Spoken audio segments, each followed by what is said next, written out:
Ze všech rajd v Kentucky Fried a nabízíš mi dnešní výhodný menu za polovinu ceny. S reklamním úsměvem zkoušíš mi vnutit výhodný menu jen s polovinou chuti, menu jen s polovinou ingrediencí, co doopravdy chci.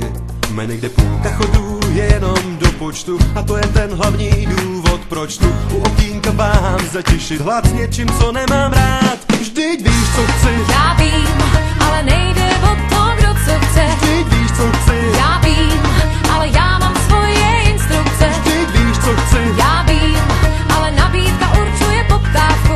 Přesto sněžně prosím vyslyš mou objednávku.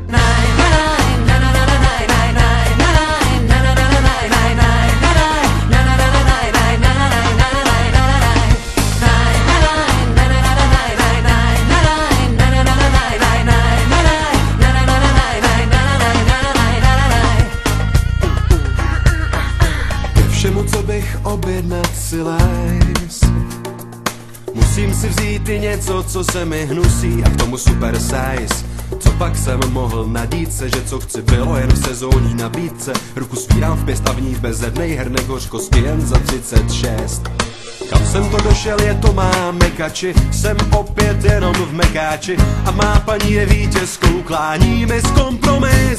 Vždyť víš, co chci. Já vím, ale nejde o to, kdo co chce. Vždyť víš, co chci. Já vím, ale já mám svoje instrukce. Vždyť víš, co chci. Já vím, ale nabídka určuje poptávku. Přesto sněžně prosím vyslyš mou objednávku.